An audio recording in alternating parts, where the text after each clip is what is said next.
Buenos días, soy Daniel Casany de la Universidad Pompeu Fabra en Barcelona y soy el ponente de esta conferencia titulada Usos escritos y hablados en las clases de español en línea. Agradezco la invitación para participar en este primer Congreso Internacional del Español en Castilla y León y espero que mi contribución sea de vuestro agrado. Aquí tenéis mis datos personales, también tenéis la dirección de Bitly donde podéis bajar esta presentación, el PowerPoint en formato PDF y algunos artículos relacionados con esta charla. Y empezamos. En esta charla voy a presentar un poco mi trabajo de los últimos años en el primer módulo. Después mencionaré a qué me refiero con lo de enseñanza en línea. Hablaré de los modelos educativos que se han desarrollado en parte gracias a la pandemia y al confinamiento, para concretar a qué me refiero cuando hablo de usos escritos y usos hablados en este tipo de enseñanza. En los apartados del 3 al 6 voy a desarrollar este punto explicando las particularidades de la manera de escribir y de hablar y escuchar cuando hacemos clases en línea de español. Hablaré primero de usos escritos, después monologados hablados, conversacionales hablados y después de usos combinados, escritos y hablados. Luego entraré a comentar algunos recursos especiales para desarrollar estas cuestiones en este formato en línea y acabaré con una breve reflexión en forma de epílogo. Vamos a la presentación. Aquí tenéis las capturas de pantalla de los proyectos de investigación en que he participado, en que he sido investigador principal. Son proyectos competitivos y no están específicamente relacionados con la enseñanza del español como lengua extranjera, pero sí con la enseñanza de lenguas, a menudo segundas lenguas, y están todos en acceso abierto porque son proyectos competitivos pagados con vuestro dinero, con dinero de la ciudadanía española o europea. Entonces, bueno, el primero es el que veis en el ángulo superior izquierdo, Recet Crítica, sobre lectura crítica. Después trabajamos en Practiletrada, a la derecha, que trataba sobre el cambio digital en los usos de la escritura y la lectura. Después entramos ya en una fase más tecnológica, trabajando con el modelo uno por uno o un portátil por alumno, que fue un modelo que se impuso aquí durante la digitalización. El proyecto IES, Instituto de Educación Secundaria 2.0, uno por uno, trata de esto. Y después tenemos el proyecto ICUDEL, titulado Identidades y Culturas Digitales en la Educación Lingüística, que exploraba cómo los jóvenes se desarrollan en Internet. En todos estos sites podéis encontrar las publicaciones relacionadas con este proyecto, los proyectos, los informes de progreso, de finalización, las conferencias, etcétera, porque es prescriptivo y están en abierto. Aquí tenéis los proyectos más recientes que tratan sobre fans, sobre frikis que utilizan la lengua en sus actividades personales, privadas o públicas. El primer proyecto fue este que ha mencionado, ICUDEL 15, del año 2015, pero después desarrollamos el de Fandom, que trata de cómo la juventud española desarrolla actividades fans. Fandom, ya sabéis que significa The Kingdom of Fans, que es una palabra derivada de esta expresión inglesa y que se refiere pues al mundo de los frikis. Este segundo proyecto de Fandom obtuvo recursos del Centro Reina Sofía sobre la adolescencia y la juventud y nos permitió desarrollar un informe muy extenso que podéis encontrar en la red, es este en azul, el Fandom en la Juventud Española, que presenta cosas muy divertidas sobre cómo los jóvenes de toda España utilizan las lenguas españolas, no solo el castellano, y el inglés y el francés y otras lenguas para desarrollar sus actividades audiovisuales. No os lo perdáis. Y finalmente llegamos al proyecto actual, que es un proyecto sobre el uso del formato, el uso del vídeo como formato de aprendizaje. Es un proyecto en curso en el que estamos trabajando y alguna cosa diré más adelante en esta conferencia. Básicamente la idea es que el vídeo, la producción de vídeos de alumnos, está sustituyendo muchas de las tareas tradicionales de escritura que antes se realizaban, pues eso, escribiendo, redactando, ¿no? Y hoy pues muchos profesores, muchos alumnos ya prefieren hacer un vídeo. Entonces estudiamos qué tipo de vídeos se hacen, cómo son estos vídeos, qué papel tiene la escritura en estos vídeos, etcétera. Estamos a punto de publicar un artículo en la revista Signos en Chile, y veréis que es un proyecto muy interesante también. Finalmente, para acabar esta presentación, os voy a presentar mis últimos trabajos, donde podéis ver el libro que acabo de publicar en enero, El arte de dar clases, según un lingüista. Estoy muy contento de este libro, que ha tenido muy buena acogida, ya lleva 4 ediciones, pese a tener solo 7 meses de vida. Y tenéis algunos textos en abierto, por ejemplo, dar clases durante la pandemia, en catalán y en español. Lo podéis consultar en mi página web, que es una visión irónica de lo que nos ha ocurrido durante este año y medio que hemos estado dando clases en línea. O si no, estos textos publicados en webs de Colombia, enseñar en la época de la COVID, o el letrismo en la época de la COVID-19, que está en una web mexicana. Y todos son de acceso abierto. Y vamos ya a lo que nos toca en esta conferencia, que es hablar de los usos escritos y hablados en la educación en línea o en la enseñanza del español en línea, ¿no? Entonces, para eso vamos a ver primero cuáles son los usos actuales de la enseñanza o los modelos educativos. En este esquema lo podemos ver, podéis ver que podemos establecer dos grandes grupos, lo que serían los modelos educativos presenciales, que exigen pues, que alumnos y profesor coincidan en una clase o en un espacio físicamente, cara a cara, ¿no? Y luego tenemos los modelos a distancia, en los que no hay pues, coincidencia física en el espacio, ¿no?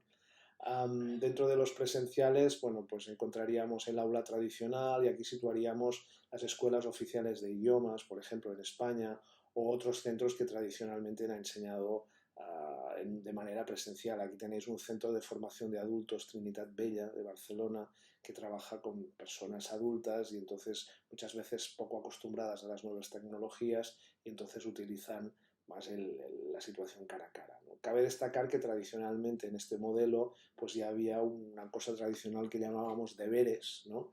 Que era algo que se hacía en línea, ¿no? O sea, o que se hacía fuera de clase, aunque no hubiera contacto, ¿no? Pero ya era un anticipo de lo que serán las plataformas actuales, ¿no? En el lado opuesto, a distancia, pues tenemos lo que serían los modelos tradicionales de la UNED o de la Open University o de la UOC en Cataluña, que fijaos que son modelos asíncronos, o sea, son modelos de enseñanza a distancia donde tampoco hay coincidencia síncrona en el tiempo. Hay actividades en línea, pero docente y alumnos no coinciden en principio en el mismo espacio, sino que desarrollan actividades en línea que se preparan de otra manera, ¿no?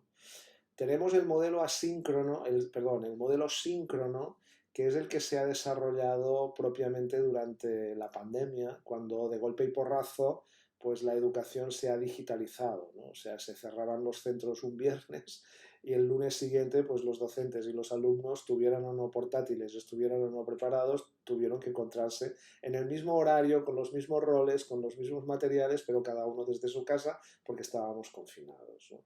Entonces fue cuando se popularizó esta idea de clases síncronas a distancia o digitales o en línea, que es viejo, que ya existía previamente, porque en los estudios de comunicación mediada por ordenador pues ya se hacía esta distinción entre lo síncrono y lo asíncrono. Entonces lo que ha hecho el confinamiento pandémico ha sido básicamente popularizar esta distinción, ¿no? Dentro de este modelo pues podemos hablar también del modelo híbrido, que es el modelo en que coincide la presencialidad con la sincronicidad en línea.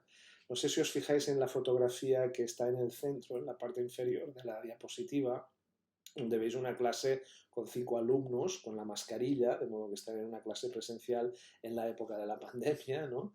O posterior a marzo del 2019, pero podéis ver que hay una gran pantalla encima en la pared, donde hay el profesor, podéis ver que el profesor está de pie, hablando, y luego hay un par de alumnos que están a la derecha en sus pantallas, ¿no? En sus ventanas, que están siguiendo la clase, ¿no? Este es un modelo en el que los alumnos pueden estar físicamente en clase o pueden estar en su casa siguiendo la clase desde su casa vía Zoom, ¿no? Claro, fijaos que al lado derecho de la pantalla hay una cámara que tiene movimiento con tracking, que traquea al profesor y lo sigue, lo graba para que los alumnos que están en su casa puedan seguirlo. Incluso estos alumnos pueden, apretando una tecla, hacer un zoom con su pantalla y ver con más detalle la pizarra, por ejemplo, o concentrarse en el profesor con un plano más general. Y el profesor, por su lado, en el aula presencial, tiene en el suelo pues una línea dibujada que no puede traspasar porque es cuando ya le perdería la cámara que lo está grabando, ¿no?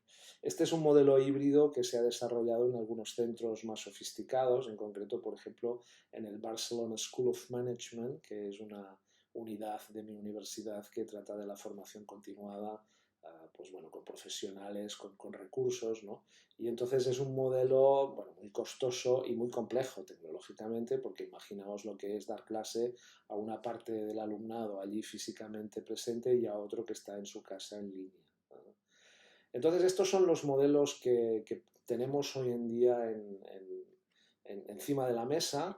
Y bueno, lo que va a ocurrir en el futuro es que cuando desaparezca la pandemia, que va a ser muy pronto, esperamos todos, pues vamos a tener que elegir qué es lo que queremos, ¿no? Porque hasta ahora pues no hemos podido elegir, hemos estado obligados al modelo síncrono a distancia o asíncrono, si no había posibilidad de estar conectados, pero ahora las tecnologías ya se han desarrollado mucho y podemos de algún modo decidir qué tipo de formación queremos. Y yo creo que todos estamos de acuerdo que la formación presencial es la mejor, es la que ofrece mejores resultados, pero también es muy costosa porque exige desplazamientos, exige pues que personas que quizá vivan en un lugar donde no hay posibilidades de formación se desplacen, y la formación a distancia pues evidentemente ofrece muchas posibilidades que son más rentables y que también son provechosas, aunque no lo sean tanto como la presencial, ¿no? Entonces vamos a tener que elegir qué hacer en el futuro. Y yo creo que las actividades presenciales en el futuro pues probablemente van a tener componentes a distancia síncronas y asíncronas. Como mínimo, por ejemplo, en las formaciones de formación inicial de profesorado que yo coordino en mi universidad, pues ya lo estamos planteando de esta manera, en el sentido que haya pues una parte importante, el 50% de enseñanza presencial, pero que luego haya complementos síncronos y asíncronos en línea. Pero bueno, nuestra pregunta es cómo es el uso escrito y el uso hablado en estos contextos en los que hay enseñanza en línea, ¿no? Sean asíncronos, síncronos o híbridos. Y esto es lo que voy a intentar responder en las siguientes diapositivas. Una primera característica que quiero destacar es que la llegada de la tecnología, sea pues por ejemplo cuando salieron alrededor del 2000 y algo, ¿no? 2003, 2004, 2005, he puesto yo aquí, las plataformas digitales, pues de golpe y porrazo lo que hay es una reacción que no necesariamente es positiva, ¿no? Por ejemplo, ¿qué pasó cuando surgieron las primeras plataformas digitales? Bueno, lo que pasó en mi universidad, por ejemplo, es que todos los profesores quedamos maravillados porque decíamos, bueno, se acabaron las fotocopias, se acabaron las fotocopiadoras donde los alumnos tenían que ir a buscar el dossier de fotocopias de aquel curso, ¿no? Ahora basta, lo colgamos en la nube, en el Moodle, ¿no? Los alumnos se bajan, ellos se gastan su dinero en las impresoras y en el tóner y nosotros en el curso ahorramos mucho. Claro, esto evidentemente no es una innovación educativa, no es un avance, ¿no? Eso es utilizar la parte más pedestre, más simplona de la tecnología, e incluso puede ser un retroceso, porque a lo mejor pues nosotros en clase con el papel hacíamos actividades más mediadas, más interactivas, y en cambio en línea pues eso no lo hacemos, ¿no? Esto es exactamente lo que ha ocurrido en el 2020 cuando pues de golpe y porrazo se digitalizó toda la enseñanza y pasamos todos a dar clases presenciales pues en línea de manera síncrona, ¿no? Que yo creo que lo que pasó es que hubo un regreso absoluto a la magistralidad, ¿no? Porque claro, porque no sabíamos cómo hacer una clase cooperativa o cómo trabajar en grupos a distancia. Las plataformas en algunos casos no lo permitían y hemos tenido que pasar pues, unos cuantos meses para ver que hay ciertas posibilidades. Y esta conferencia en parte trata de este tema, ¿no? De modo que fijaos en el cuadro que tenéis arriba, donde muestra tres tipos de destrezas que permiten desarrollarse en estas tecnologías y va pues simplemente de la transferencia de datos al desarrollo de destrezas individuales y al desarrollo de destrezas sociales. Claro, todas estas plataformas son útiles cuando fomentan la cooperación, cuando fomentan que los alumnos puedan desarrollarse, puedan comunicarse de maneras distintas de como lo harían en clase, ¿no? Si lo utilizamos solo para hacer una conferencia o para colgar un dossier de fotocopias, pues para eso es que no necesitamos estas plataformas. O sea, basta con hacer un vídeo como el que estoy haciendo yo ahora o lanzar un buen material que puede ser muy bueno y ya está, ¿no? Si queremos la plataforma es para hacer cosas más sofisticadas, más complejas, que impliquen la interacción y la cooperación entre alumnos, como vamos a ver ahora. Aquí tenéis una captura de pantalla de una de mis clases de principios de este año, pero del curso pasado, ¿no?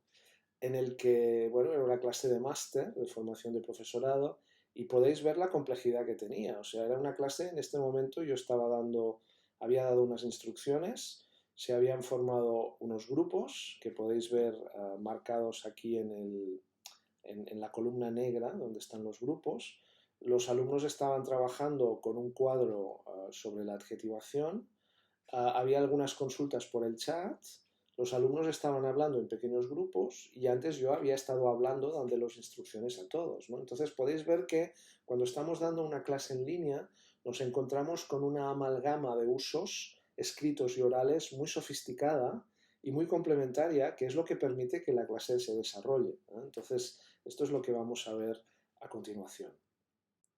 Y vamos a centrarnos primero en los usos escritos, de modo que aquí veis una actividad muy básica que utilizo siempre para trabajar la lectura, para demostrar a los alumnos que se puede entender mucho de un texto escrito sin saber el idioma en que está escrito, ¿no? No sé si sabéis polaco, los que me estáis escuchando, pero os invito a intentar entender alguna de las palabras que aparece en esta pequeña fotografía que podéis ver dentro de la captura de pantalla de mi ordenador en una clase de máster y habréis probablemente pues, identificado veterinarsa y alguna otra palabra, quizá os habréis fijado en los dibujos y podéis ver cómo pues en una clase nos encontramos, en este caso tenemos una lectura escrita. Los alumnos están escribiendo por el chat, podéis ver que están tapados sus nombres, pero podéis ver los textos que están escribiendo y el profesor está hablando, ¿no? Aquí podéis ver el micro que está grabando, ¿no? Entonces, vamos a centrarnos ahora en la parte escrita y podemos ver ya que hay, en primer lugar, pues una pizarra en el lado izquierdo y podéis ver también que hay un chat en el que los alumnos escriben. Aquí tenéis un uso más completo de la pizarra. Los alumnos están agrupados en equipos de 4 personas y cada equipo tiene una fotografía en la pizarra y pueden escribir anotaciones en la pizarra de manera cooperativa, de modo que cada uno desde su casa está pues diciendo si una de las afirmaciones que ven en esta lista es verdadera con V o falsa con F. Ellos están hablando y al mismo tiempo están escribiendo. No es una situación diferente de la que encontramos en una clase presencial, solo que aquí lo tenemos todo en línea, lo podemos grabar, lo podemos capturar y lo podemos estudiar, ¿no? Aquí tenéis un uso equivalente en el que los alumnos están haciendo un torbellino de ideas, ¿no? Están explicando las estrategias que utilizan para escribir. Aquí están los 23 alumnos juntos en un grupo, de modo que es un torbellino de ideas entre muchas personas. Esto quizás sería literalmente imposible de hacerlo oralmente en clase y en cambio en una situación escrita, pues puesto que la pantalla es muy grande y pueden escribir en lugares diferentes, pues es posible hacer una especie de escritura colectiva entre 23 personas, ¿eh? Aunque bueno, hay algunas imperfecciones, pero resulta interesante, ¿no? Otro de los usos muy habitual en los usos escritos en la enseñanza en línea, síncrona, sobre todo son los foros, ¿no? Aquí tenéis una publicación que hice hace ya algunos años, antes de que llegara la pandemia, sobre foros y chats en el aprendizaje de lenguas. Bueno, Básicamente pues son los tipos de géneros más usados probablemente en la escritura en línea desde el principio.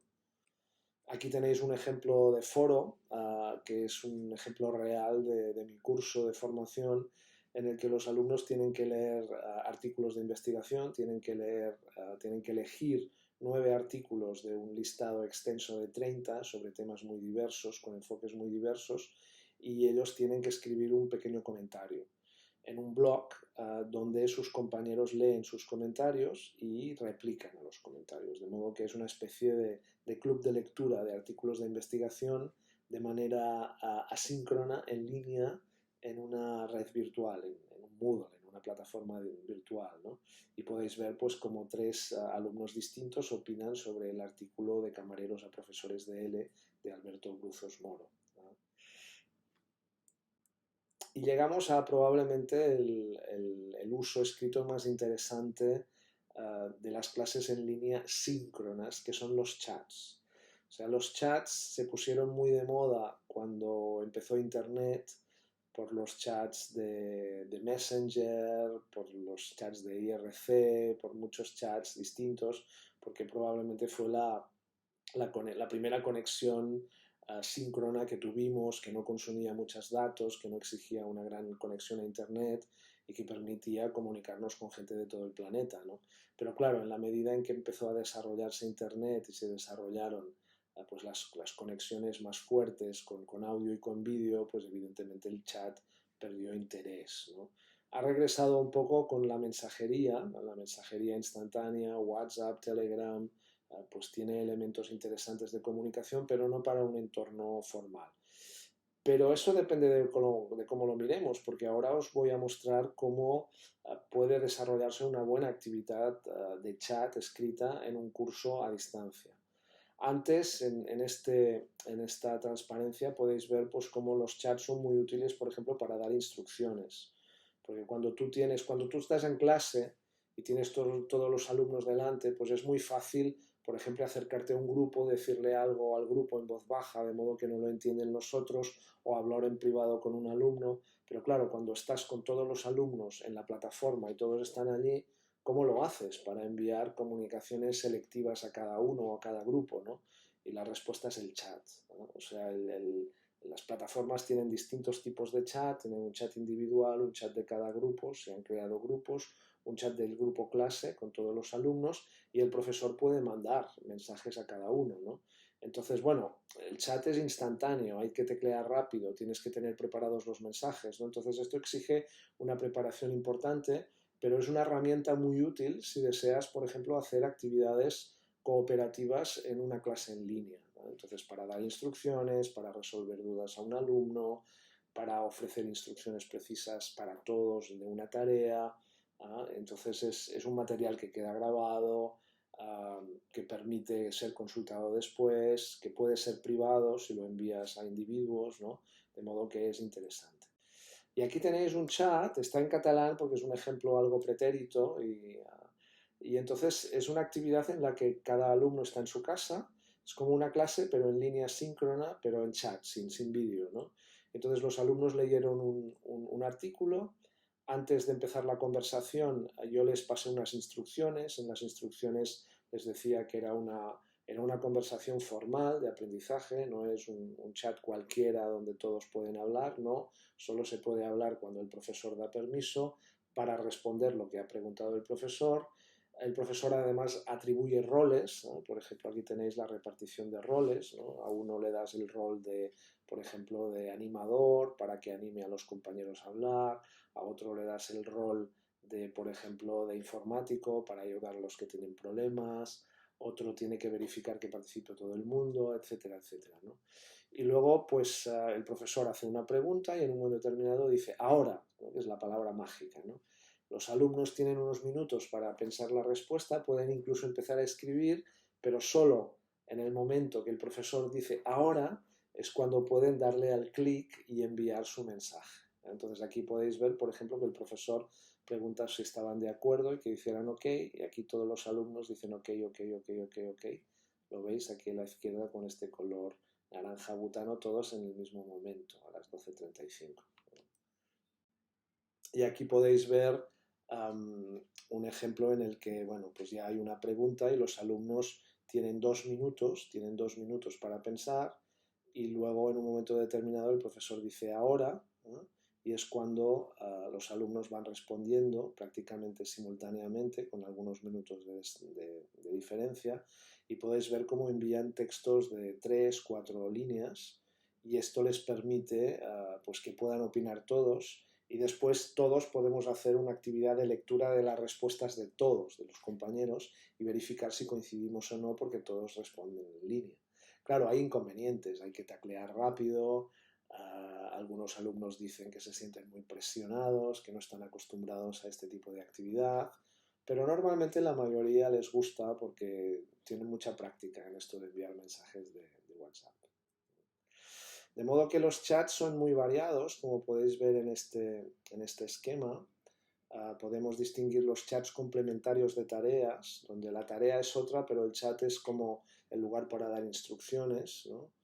Y luego tenemos los chats más básicos, que es propiamente una actividad en sí misma, ¿no? Por ejemplo, pues el ejemplo que os acabo de pasar en el que había un comentario de una lectura previa y que era una actividad, o sea, obligatoria y evaluable, ¿no? En el que los alumnos tenían que intervenir tantas veces y luego se computaba y obtenían una nota. Es muy útil el chat en este tipo de actividad. Pero también podemos hablar un poco del chat externo, o sea, la clase en línea en estos momentos, o sea, las actividades en línea ya sabemos que por un lado, pues todos estamos conectados a una pantalla grande, sea el portátil o un ordenador grande, pero es que además luego todos tenemos el móvil, ¿eh? Como ve la fotografía, muestra la fotografía aquí, tenemos un móvil en el que sea por WhatsApp, ¿no? O por Telegram, estamos en contacto con todos nuestros colegas o con una parte de ellos y es como un canal externo de comunicación que va dando feedback sobre lo que ocurre en el canal habitual, ¿no? Entonces esto es muy importante en el contexto de enseñanza en línea, como lo era en el contexto de enseñanza presencial en los últimos años y como sigue siéndolo, ¿no? Lo primero que yo hago cuando empiezo un curso con los alumnos es decirles que abran un grupo de WhatsApp con todos y que haya un coordinador que se encargue de actuar como interlocutor conmigo, de modo que tiene mi correo electrónico, mi teléfono y yo el suyo y podemos comentarlos, pero yo no estoy en el grupo de chat, de modo que los alumnos pueden hablar de lo que quieran sin tener al profesor allí escuchando, ¿no? Y esto funciona. Esto que durante algunos años había despertado muchas suspicacias, pues la verdad es que funciona muy bien. Aquí tenéis un artículo que escribimos ya hace 3 o 4 años con unos compañeros en el que estudiábamos chats de alumnos de secundaria en 2 centros públicos de Pamplona y de Barcelona, bilingües. El de Pamplona era en euskera y español y el de Barcelona en catalán y español, ¿no? Entonces aquí podéis ver en este cuadro pues el tipo de mensajes que se enviaban los chicos. O sea, nosotros tenemos los chats de todo el año, ¿no? El chat completo, ¿no? Es que son muchas, muchas páginas y muchas intervenciones. Entonces, computando exactamente de qué hablan, pues vemos que básicamente la mayor parte de los chats hablan de la clase, o sea, de las clases, de la vida escolar, de las cuestiones del centro, y luego sí que hay una pequeña parte de vida social, de chistes, de gestión del propio chat, de cortesía, pero es irrelevante. O sea, la idea de que el chat sirve para perder tiempo no es cierta. O sea, los alumnos la utilizan eficazmente para apoyar las clases. O sea, normalmente pues empieza el chat a las 5 o 6 de la tarde cuando han acabado las clases en el instituto y empieza la gente a pedir ayuda. Oye, ¿me puedes enviar una fotografía de la página 37 del libro de mates que estoy en casa de la abuela, no lo tengo, alguien me puede ayudar con el problema de matemáticas, alguien tiene la solución de las preguntas de sociales, etcétera, etcétera, ¿no? Aquí veis, por ejemplo, una parte de una conversación muy divertida entre alumnos de Pamplona que mezclan el euskera, que está traducido al español, y el español. Es una clase de física y entonces uno enseña al otro cómo se calcula la velocidad de la luz, ¿vale? Entonces es interesante porque es una conversación informal, podéis ver por ejemplo el joder aquí arriba, ¿no? O el yo no sé calcularlo con CAS, ¿no? De modo que se escribe de manera muy coloquial como una mensajería, pero se está hablando de una cosa muy seria, o sea, se está hablando de cuál es la velocidad de la luz, que es un problema que ha planteado el profesor de física, ¿no? Y, y entonces uno lo explica al otro, de modo que en estos chats podemos encontrar contextos de aprendizaje útiles para los alumnos, significativos, que resuelven sus problemas. De modo que los chats y sus usos escritos son relevantes para aprender contenidos en la clase de lenguas. Y estoy hablando con ejemplos de física, o sea que pensad que el chat como espacio para comunicarse y practicar la lengua, que es objeto de aprendizaje, pues todavía más. Llegamos a los usos monologados, ¿no? Los usos hablados. Voy a empezar en primer lugar hablando, pues bueno, de la explosión de vídeos, como esto que estáis viendo. Y aquí tenéis una captura de pantalla de un vídeo parecido sobre aprendizaje cooperativo, que fue uno de los primeros que hice hace ya un año con esta tecnología del PowerPoint y grabaciones de cada diapo, ¿eh? Que permite reutilizarse y que funciona muy bien y que yo creo que es una tecnología muy, muy útil para desarrollar este tipo de usos hablados que fijaos que son básicamente monologados. Es una sola persona que habla durante bastante tiempo, que tiene que tener experiencia, porque claro, o sea, yo en estos momentos, mirad, llevo 31 minutos y 19 segundos hablando, solo delante de la pantalla, encerrado en mi despacho, que he tenido que reconvertir en un estudio de grabación, con unas luces que me dan un poco de calor a finales de septiembre. Y eso pues no es tan sencillo, ¿eh? No es tan sencillo. Yo lo puedo hacer bien porque llevo muchos años de experiencia con videoconferencias y con conferencias a distancia de todo tipo que me han dado pues esta capacidad de estar hablando sin interrumpirme, ¿no? O sin molestias, pero no es tan sencillo, ¿no? Hay hay toda una legión de booktubers en el español, ¿no? Que yo creo que ofrecen pues toda una cantidad de input interesantísimo para las clases de español que yo creo que hay que aprovechar. Aquí tenéis una selección de los youtubers que yo sigo por distintos motivos, por ejemplo, John Valverde desde el Páramo en Ecuador, para conocer la realidad pues, de un chico que vive pues, en un pueblo perdido en el altiplano, en la frontera, explicando la comida y lo que hace y su vida con su variedad del español. O, por ejemplo, Paulina Cocina, que nos explica desde Buenos Aires en un, en un lunfardo, no, pero en una variedad bonaerense fantástica, pues recetas de cocina de cómo hacer una milanesa, por ejemplo, o bueno, coreano mochilero, que ya es la curiosidad de ver pues a un coreano afincado en América que habla español y que viaja por distintos países explicando su percepción de las realidades, ¿no? Entonces, este mundo globalizado ofrece una gran posibilidad de trabajar con un input muy diverso y de que los alumnos se enriquezcan con variedades auténticas, con hablantes auténticos que hablan desde su lugar, ¿no? La oferta también de materiales sobre la lengua también es muy interesante. Por ejemplo, el vídeo este de curso de cordobés, lección 1, el cantito, es increíble, os la recomiendo. O también, por ejemplo, la explicación de cómo hablar español mexicano en Ojete, ¿no? También es muy divertida, ¿no? De modo que es material que podemos utilizar con discurso oral monologado, que tiene unas características particulares, porque fijaos que los youtubers hablan de una manera muy coloquial, ¿no? Tienen que buscar un discurso humorístico, gracioso, ¿no? Y eso es de algún modo contrario a lo que sería un discurso monologado, sostenido, que habla de temas serios, como puede ser pues la lengua, ¿no? Y entonces es una variedad curiosa que ha surgido ahora, ¿no? Y que merece pues mucho interés desde un punto de vista docente y también como material de aprendizaje. Tenemos finalmente, para acabar esta sección, pues FieldGrip, que es quizá la tecnología que se está utilizando más en estos momentos para compartir pequeños vídeos, ¿no? O sea, el profesor manda una pregunta con un pequeño vídeo a la clase y los alumnos pues responden con otro pequeño vídeo que se hace pues grabando desde la cámara del ordenador, como estoy haciendo yo ahora. La opción básicas y sin pagar nada permite grabar unos pequeños minutos, ¿no? Y es suficiente para poder responder a una pregunta, ¿no? Entonces es un pequeño vídeo de un busto parlante en el que el alumno puede expresar pues una respuesta y practicar el español de una manera muy, muy sencilla, ¿no? Y es otro uso de estas características.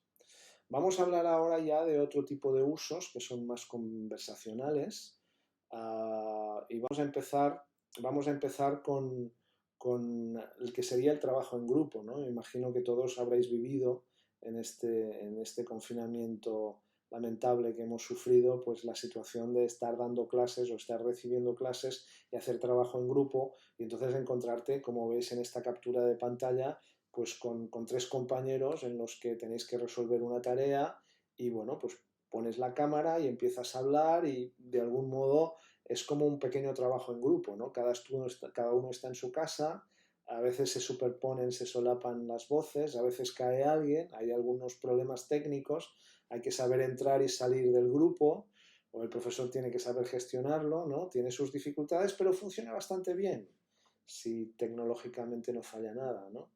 Y es un uso espontáneo, conversacional, no es grabado, es síncrono, en vivo, ¿eh? Y es un uso interesante también para trabajar en clase, para practicar pues, habilidades espontáneas como haríamos en una clase presencial.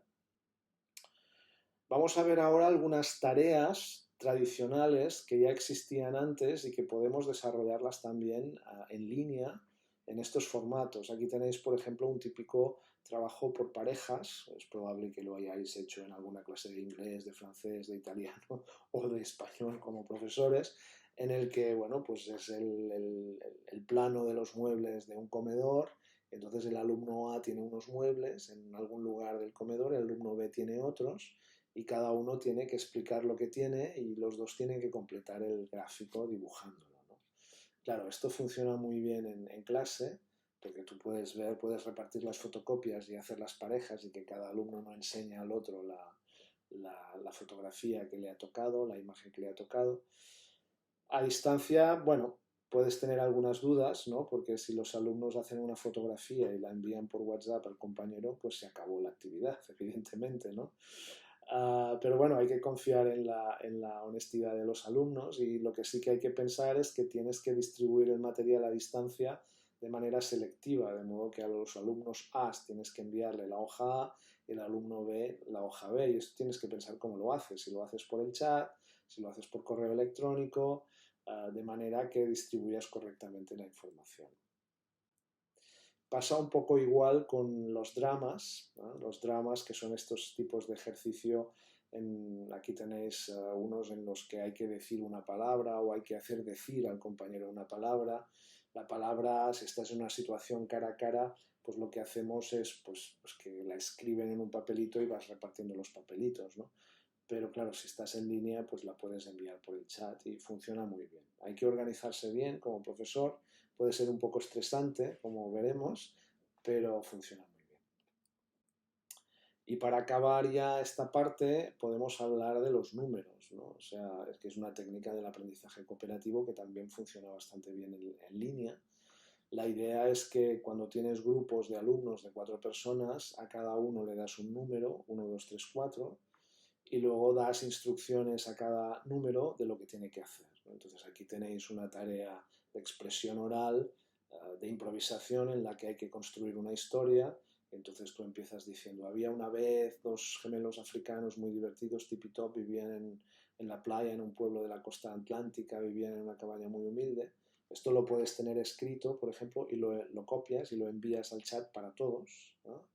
Y entonces dices, el número 1, tienes un minuto para explicar a tus 3 compañeros dentro del grupo cuáles son los detalles de esta cabaña, cómo era la cabaña, ¿no? Entonces el alumno 1, hablando, tiene que improvisar una descripción de la cabaña.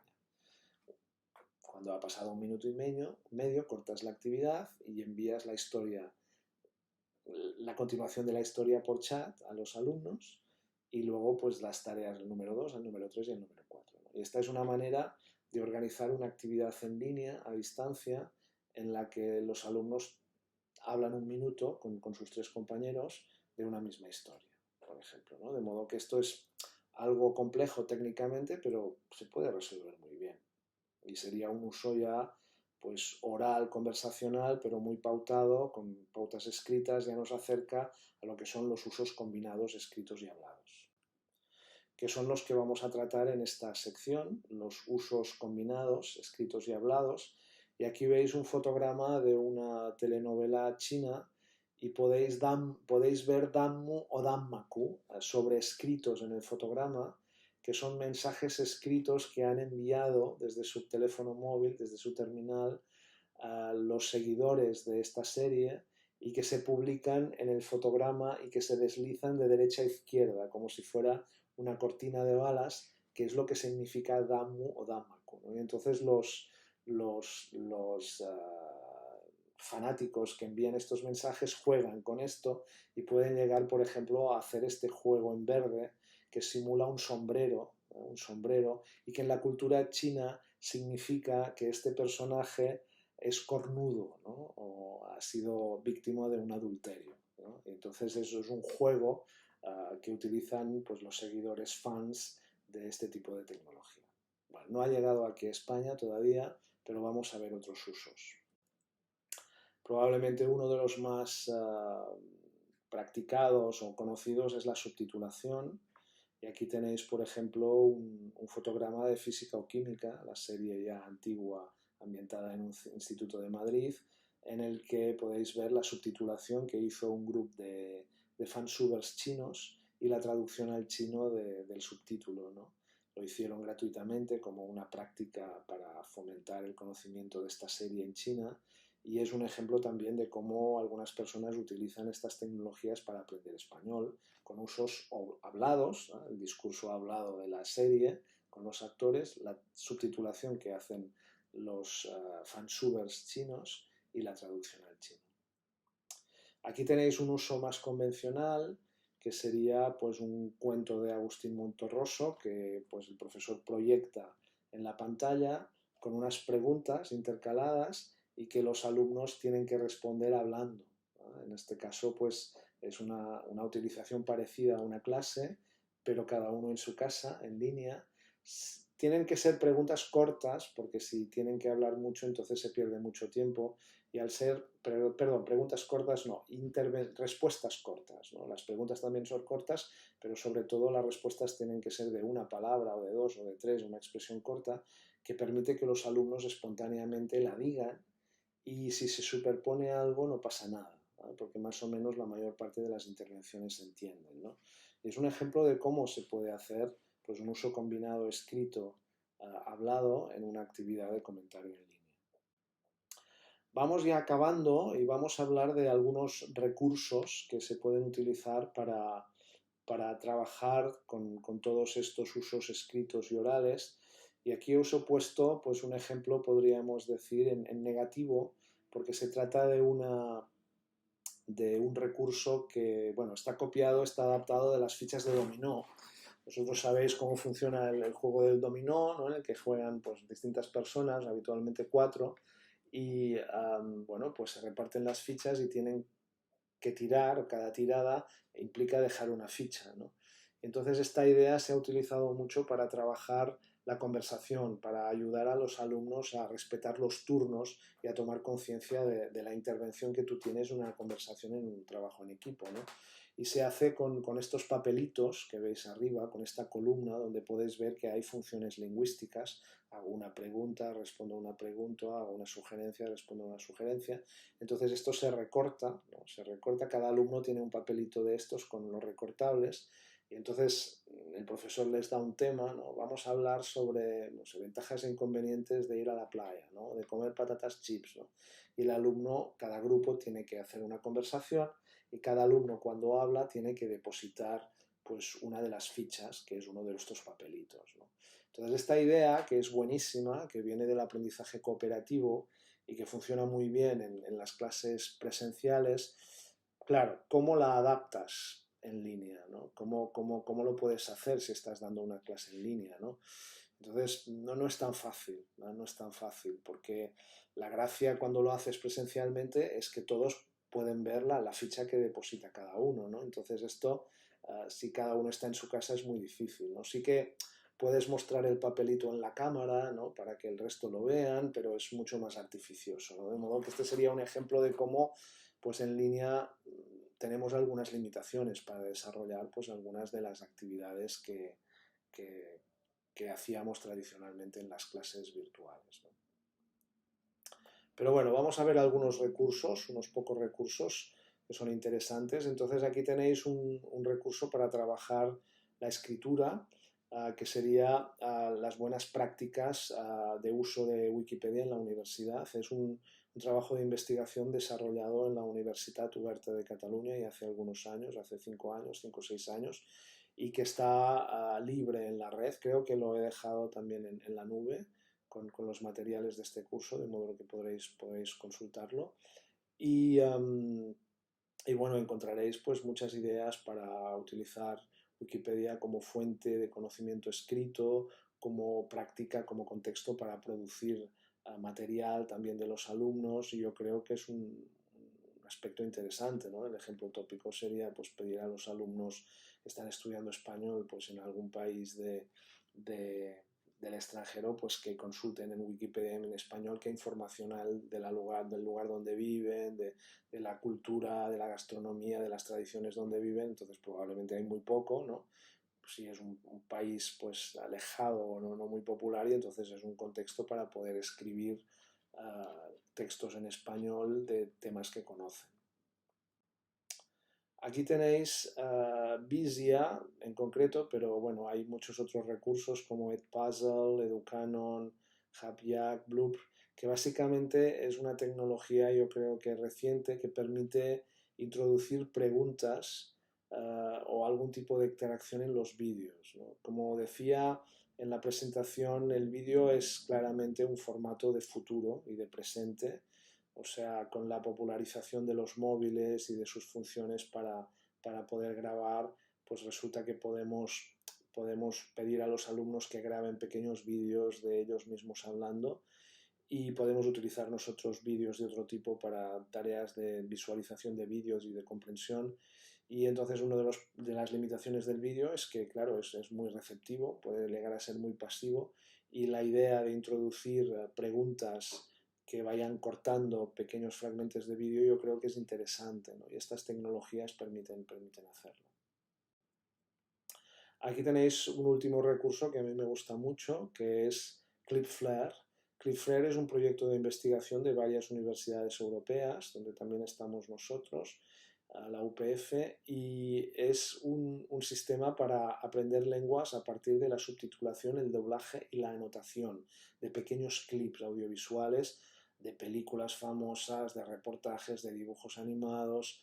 Hay una comunidad de profesores de la mayor parte de las lenguas europeas, y hay que hacerse un usuario, entrar, y se comparten todos los materiales. Hay una tecnología y unas aplicaciones muy fáciles para trabajar con el alumnado, la subtitulación, el doblaje y la anotación de textos, y realmente entusiasma todo esto a los alumnos, que pueden ver cómo pues desarrollan prácticas muy sofisticadas, multimodales, con varios idiomas, ¿no? De modo que si tenéis alumnos tecnológicamente sofisticados, pues es un recurso muy interesante.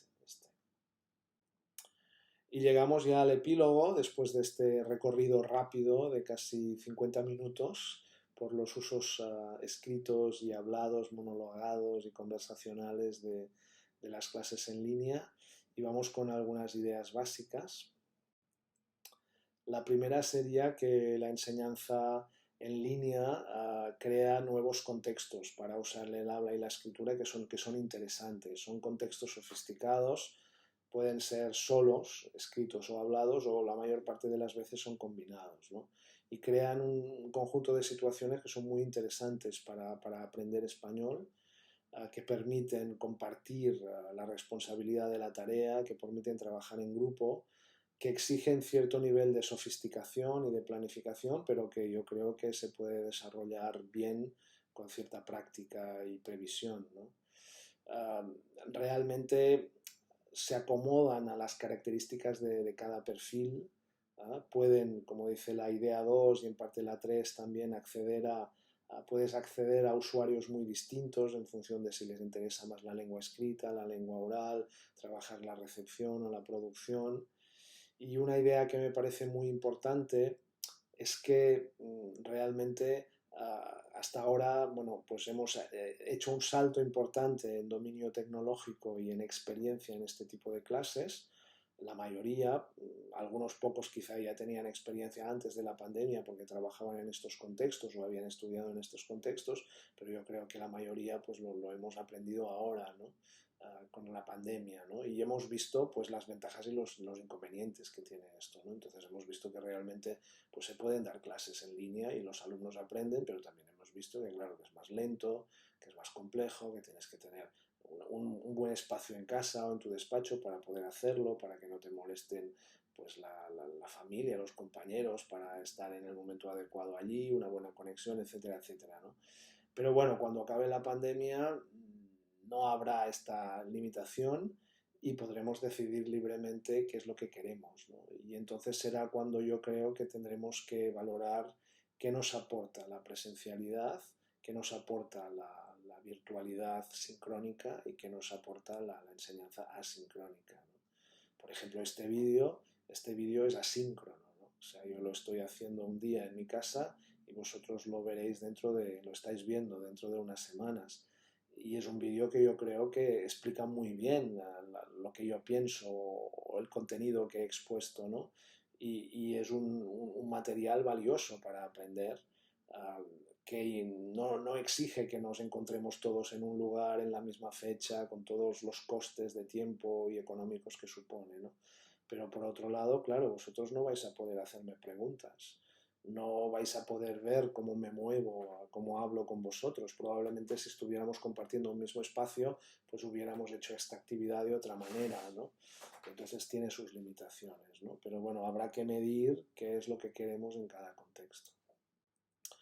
Y finalmente, de cara al profesor, pues yo creo que todos estos usos, bueno, cuando yo empecé en marzo del año pasado, yo tenía alguna experiencia dando clases en línea porque había participado hace algunos años en un programa catalán de universidad en línea única de todas las universidades catalanas que se llamaba Intercampus, entonces impartía una asignatura que se titulaba Redacción Académica y todo era en línea, ¿no? Pero era una época en la que no había vídeos, la interactividad era básicamente escrita y era asíncrona, ¿no? Era el modelo de universidad virtual a distancia asíncrona, ¿no?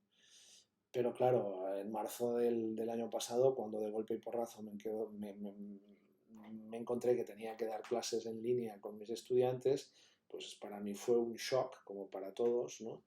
Y empecé a desarrollar pues todas estas prácticas que en parte os he explicado ahora y lo primero que me encontré es que yo tenía terror, o sea, tenía miedo, o sea, tenía un estrés impresionante, o sea, cada vez que empezaba una clase en línea yo estaba más tenso como si fuera un novato, ¿no? Y era porque pues temía que se cayera la conexión, que me equivocara en algún paso, porque yo quería hacer trabajo en grupos, quería dar las instrucciones por chat y entonces pues fue muy duro, pero al final realmente pues pasé de esta imagen de chica preocupada a una imagen de chica exitosa, ¿no? De profesor contento de decir, bueno, las cosas funcionan, los alumnos están bien y bueno, y si un día se cae algo no pasa nada, ¿no? O sea, lo retomamos y ya está. Pero claro, ha sido un aprendizaje importante porque he tenido que prepararme, pues yo recuerdo al principio preguntando a mis compañeros, pues no tenían mucha experiencia, o sea, los técnicos me mandaban a leer los manuales en inglés de Collaborate Plus, que era el sistema que teníamos, ¿no? Entonces tuve que invertir mucho tiempo, a equivocarme, a aprender, me di cuenta pues que es una enseñanza mucho más técnica, muy multitarea, o sea, tienes que estar haciendo muchas cosas al mismo tiempo, o sea, proyectar una imagen, hablar, estar preparando el chat, tienes que tener los textos preparados antes, ¿no? Tienes que tener muy clara la secuencia de acciones que tienes que hacer, tienes que conocer muy bien la plataforma para poder de algún modo utilizar todos sus recursos, porque claro, tienes que, pues bueno, mirar que todos tus alumnos lleguen, crear los grupos, enviar los vínculos para que puedan acceder, distribuir a los aprendices en grupos, gestionar los chats, la pizarra, la pantalla, las apps complementarias, vigilar la asistencia, grabar la sesión, colgarla después. O sea, realmente es estresante si lo piensas, ¿no? Pero bueno, al final yo creo que ha sido estimulante, he aprendido muchísimo, como me imagino que todos vosotros, y todo eso que queda, ¿no? Y nada más, había apuntado aquí muchas gracias, dudas, preguntas, discrepancias, si tenéis alguna me podéis mandar un correo, esta es mi dirección de correo, también tenéis mi página web y tenéis el vínculo y el código QR en el que podéis encontrar los materiales, ¿no? Y nada, mucho gusto, que tengáis un buen congreso y yo me apunto en la lista que queda pendiente el café, que siempre me tomo con algunos de los asistentes, pues esto no lo perdono y en cualquier momento espero que nos encontremos en algún lugar y que me digáis que asististeis a aquel encuentro y que seguisteis esta conferencia y que vaya muy bien.